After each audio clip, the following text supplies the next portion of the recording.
Acheke's International Development Organization, Aido Network. Aido, Aido. We are Aidoers. Aido, Aido. We are Aidoers. Aido, Aido. We are Aidoers. Aido, Aido. We are Aidoers. The voice of the voiceless to promote unity and social change. A platform for dialogue. Aido, a home for cultural heritage. Aido, Aido. We are Aidoers. Aido, Aido. We are Aidoers. Aido, Aido. We are Aidoers. And the title of this keynote is Reconnection, Repair and Reparations. This will be delivered by Her Royal Highness Queen Acom II, Dr. Hilary Brown, who's the Programme CARICOM Secretariat. Her Royal Highness Dr. Hilary Brown is a distinguished leader in regional development, cultural diplomacy and diaspora affairs. She has over 20 years of experience and has played a pivotal role in shaping policies and programs that strengthen cultural heritage. As the Programme Manager for Culture and Community Development at CARICOM, Dr. Brown is responsible for spearheading major regional initiatives such as the Reparations for National Genocide and Slavery Programme and the Caribbean Festival of Arts, which is the region's premier cultural festival.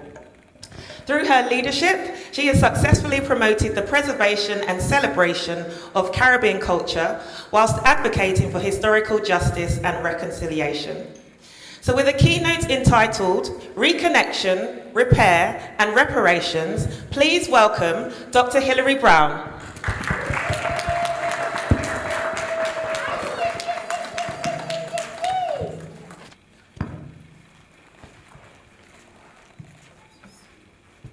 Thank you very much, Madam Moderator. Bayete. Let me also express my appreciation to the young people for that wonderful presentation. And I'm going to promise them that no one will be allowed to leave the room today until they can shake their hips like that. So that's going to be your exit. You're going to have to meet that criteria before you can leave. Your Royal Highnesses and Your Royal Majesties, what a pleasure it is. Your Highness Papa Eteker, All Jones Aganda, and Your Highness Queen Grace Aganda, Your Royal Highness, Your Royal Majesty, Dr. Makarani Mungazi VII. Wonderful to see you again. And Your Majesty, King Bashir. Wonderful to see you again also. It is such a joy and a pleasure and a privilege to be here for the 7th Aido International Convention. There is a special way in which only Aido can bring us together. Whether it is as royals or as activists, as brothers and sisters, committed to advancing our shared humanity in the spirit of Ubuntu, Bayete, Bayete. To all the Aidoers, I have had the privilege of meeting Aidoers all over the world, all over Africa, in the Caribbean. But this is the first time that I am joining you in London, in another of your many bases, and it really is wonderful to be here. Aidoers have really a special role to play. And you have been inspiring all of us to be better versions of ourselves through your selflessness, through your tireless advocacy on important issues like mental health, like the human trafficking that we're going to speak to today. Your generous spirit, and you're raising the consciousness of all the people who you come into contact with. So, Bayete, all Aidoers, let me hear you. Bayete. Wonderful. And royal greetings to all of our traditional leaders and all of our royals from the diaspora today. It is always a privilege to be in your presence. We look to you for ancestral guidance and assurance that we are following the right path in our individual and collective journeys. And to those from the Global African Diaspora Kingdom, I see Queen Mother Acom from Barbados. I see our group from Guyana. Welcome, welcome. And thank you for your dedication and making this a priority to be here. Now, this is my third Aido convention, and I have to say I'm as excited to be here as I was to attend the first one that I went to in Atlanta in 2022. And it has really been a roller coaster ride since then, but it has been a really good experience. And I've been reflecting on how we have grown and developed so much since then under the vision and leadership of His Highness Paul Jones Agando and Her Highness Queen Grace Agando, supported by so many dedicated Aido members at many levels, and many of you are in the room today, and I'm looking forward to meeting you in person. I'm pleased for this opportunity to address you as the President of the Global African Diaspora Kingdom, and to share some thoughts on reconnection, repair, and reparations. So this year brings together so many important commemorations that are reinforcing, consolidating, and propelling global Africa and the reparations agenda forward. First, I would mention the historic declaration by the African Union of 2025 as the year for justice for Africans and people of African descent through reparations.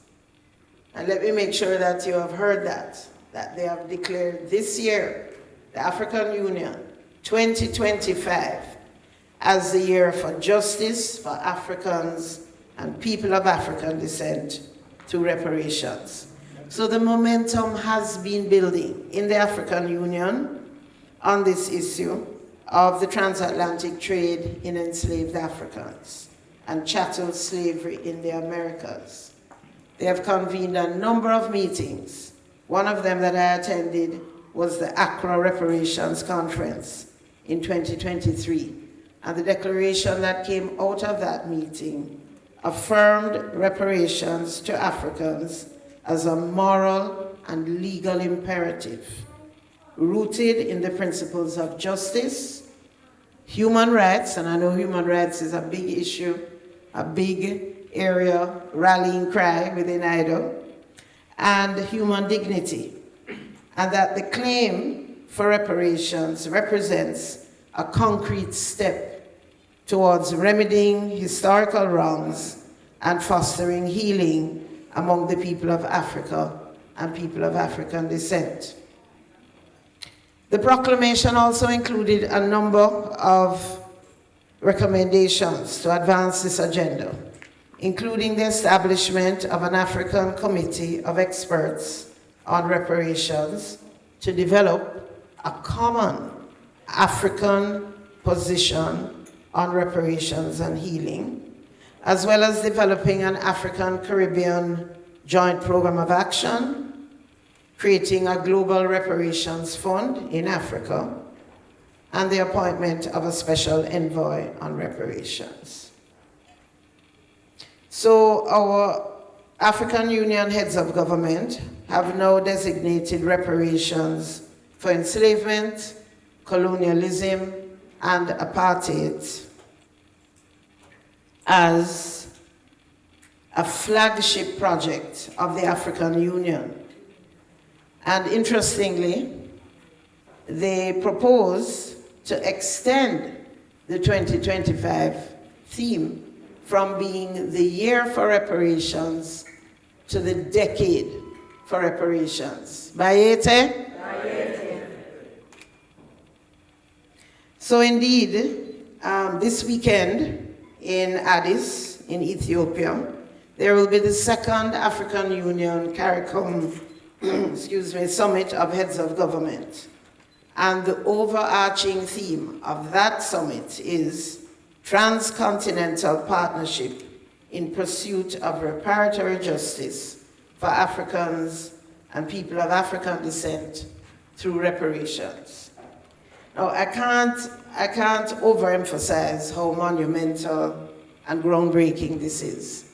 And those of you here who have heard Papa Osikal, Professor Sir Hilary Beckles speak, and actually the first time he addressed an Aido conference was in Atlanta in 2022. And you would have heard him perhaps speak about how divided Africa was at the race conference in Durban in 2001, and how Africa was not acting in concert with her diaspora.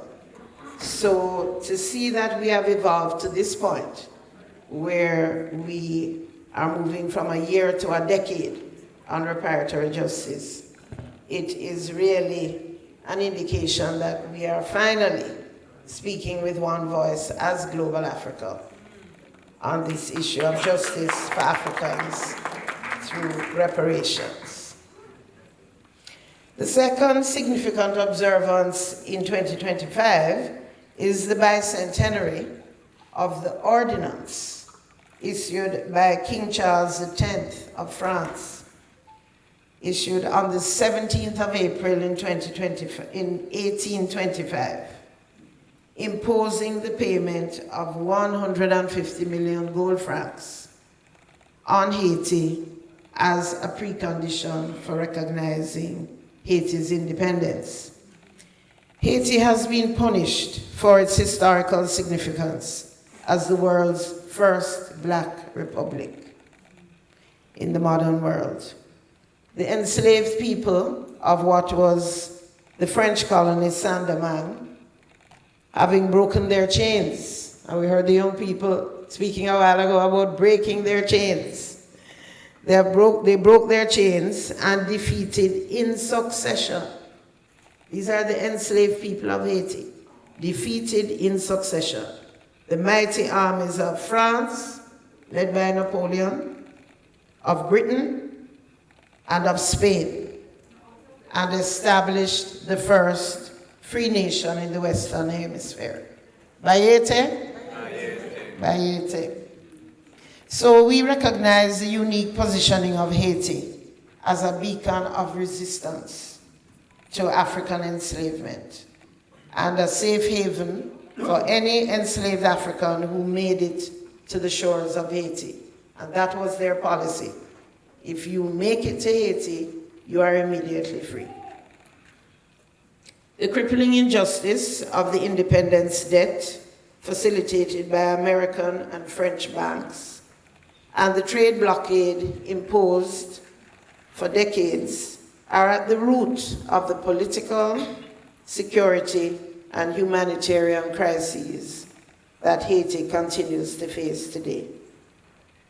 The global reparations movement is deeply indebted to Haiti for what it achieved for the dignity of all Africans and for paving the way for the emancipation and reparations movements across the Caribbean and the Americas.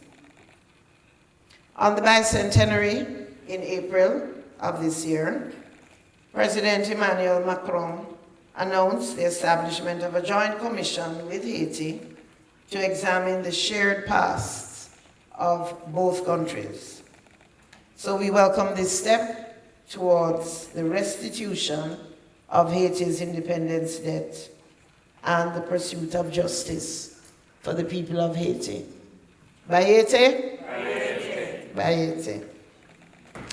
And thirdly, I would highlight the declaration of the Second International Decade for People of African Descent, which is 2025 to 2034. And this was passed by the General Assembly of the United Nations in December of last year. And you remember we agitated, and Aido signed up one of the declarations of one of the conventions, indicated clearly support for a second decade while we were in the, so collectively we advocated as governments, as NGOs, as royals, and we have been successful in realizing a second decade. Bayete Aido. Bayete.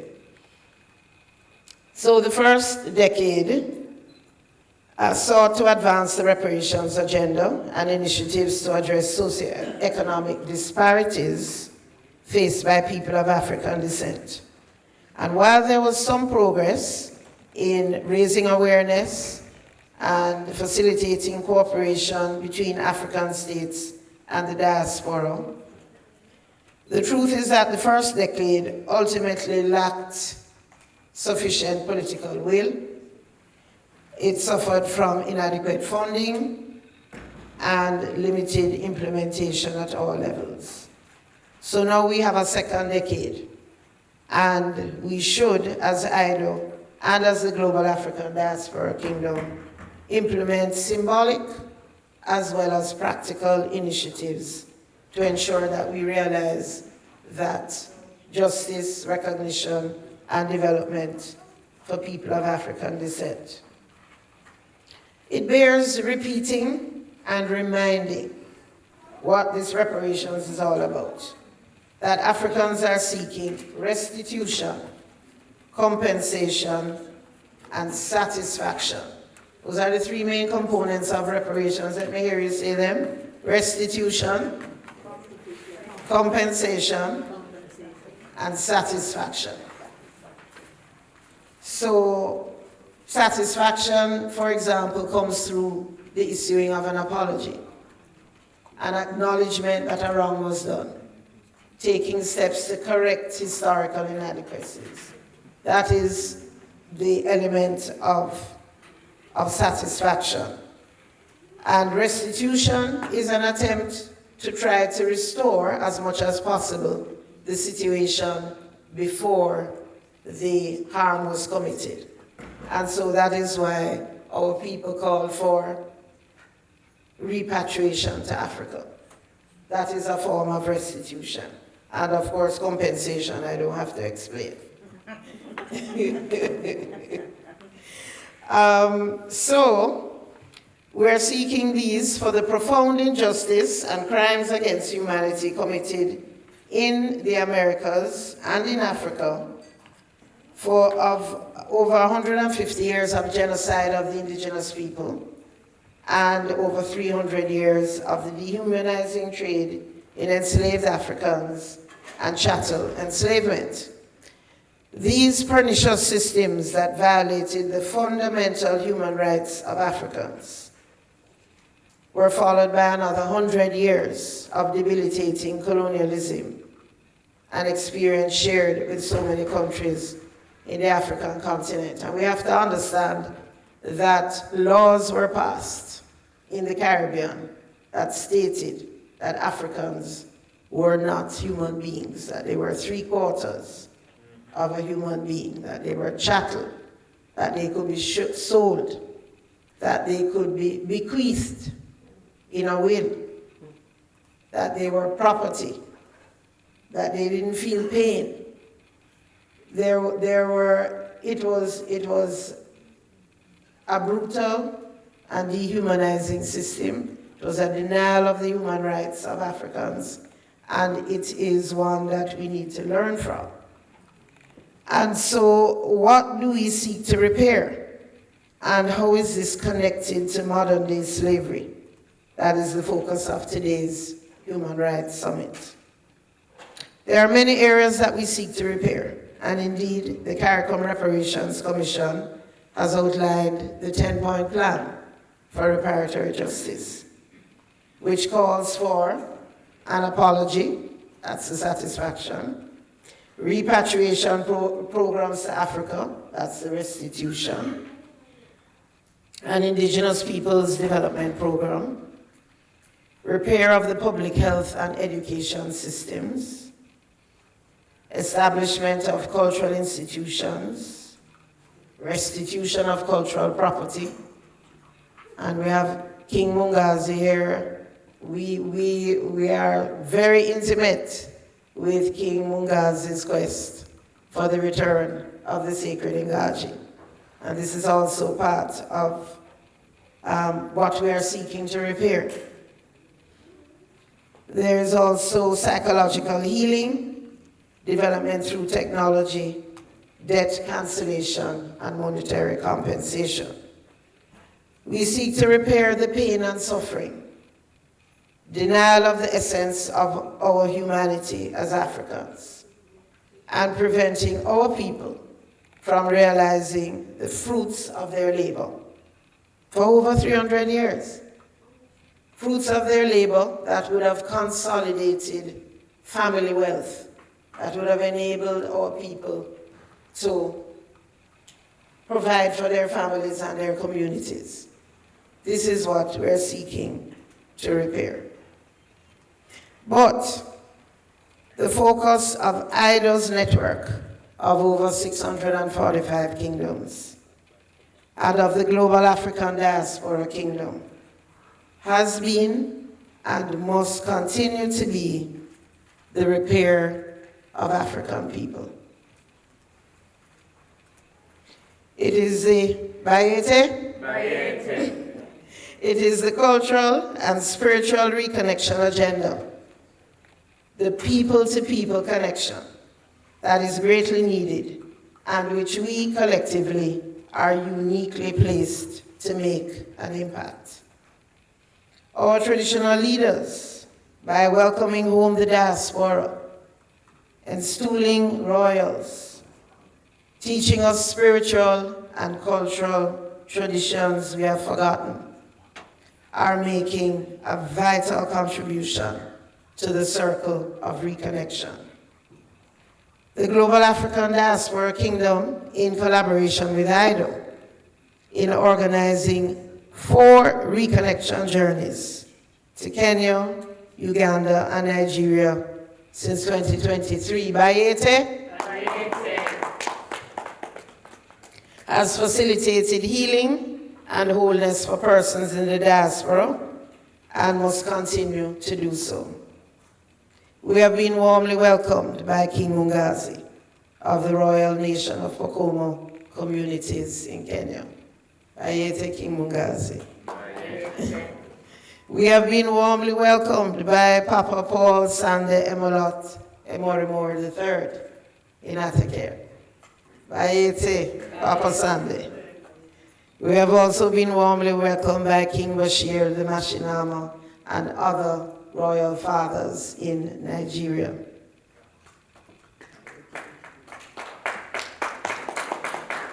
And not to mention our queens, Queen Grace Aganda Bayete, give her a hand. And Queen Mzilikazi, who isn't here. So many of our queens have been so gracious. They have warmly welcomed us. They have taught us, directly and indirectly, by the way they carry themselves and by the way they spread joy and love among all of us. And we appreciate them. And we all have priceless memories of journeys to Africa.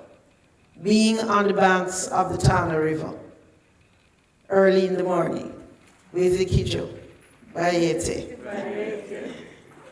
Meeting, singing and dancing with the community, trying to shake those hips in the way that the Pokomo do it so well. And meeting with our family that we have been separated from for so long.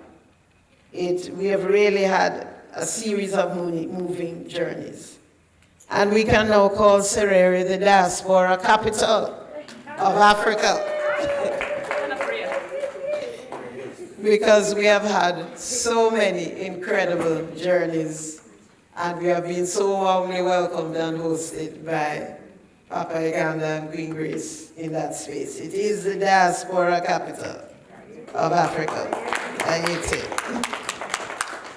So the loss of freedom, family and community, language, the distrust that so many of us have of our African spirituality, and just general ignorance of it. The loss of aspects of our culture and our royal traditions have created a trauma that is still in need of repair.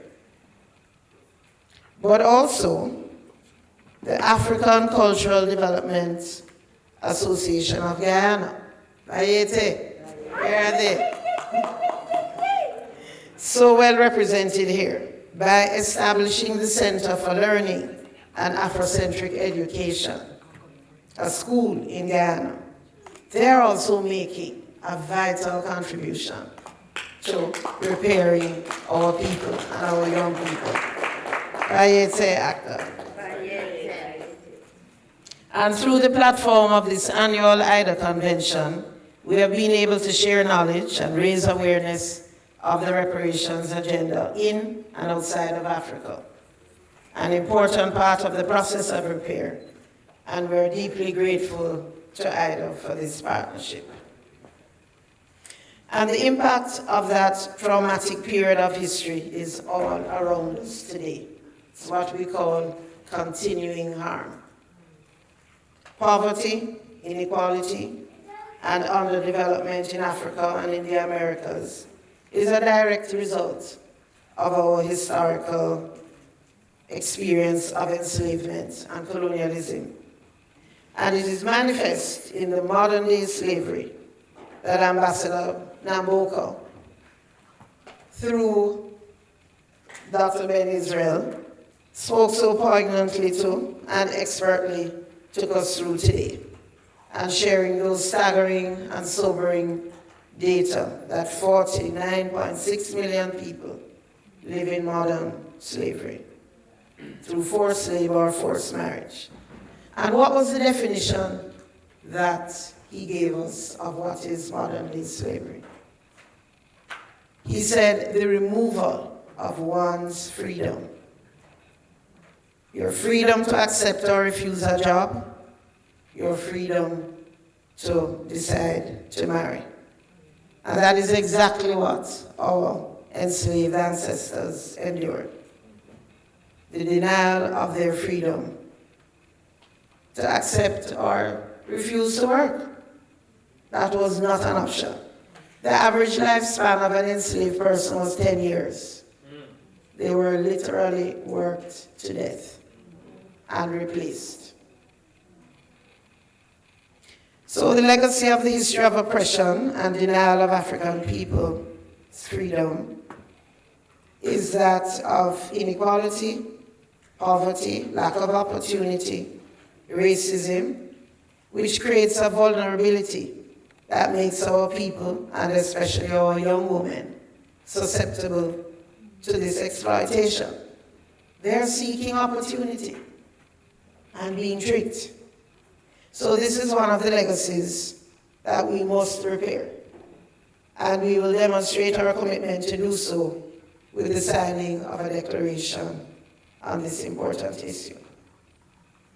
So as Steve Biko memorably wrote in 1971, the most potent weapon in the hands of the oppressor is the mind of the oppressed. So we need to empower, we need to enable, we need to bring about healing and wholeness, and that famous emancipation from mental slavery that Garvey and Bob Marley have made so popular. I was in Barbados recently for CARIFESTA, the Caribbean Festival of Arts, which actually ended on Sunday. And we had a series in CARIFESTA called Big Conversations. And at one of the big conversations, Prime Minister Motley of Barbados made this important point. She said, let us not feel that because we may have realized a certain level of stability and comfort for ourselves and our families, that the struggle is over. It is far from over. And while we are proud of our achievements, there is much more work to be done. Bayete? Bayete. Together we will achieve the vision of our great Pan-African ancestors, and we will build a strong and united global Africa. And this I know, Aido and the global African diaspora kingdom are committed to this agenda. So I leave you with the exhortation. The word is Ubuntu, the word is love. I wish us all a successful convention.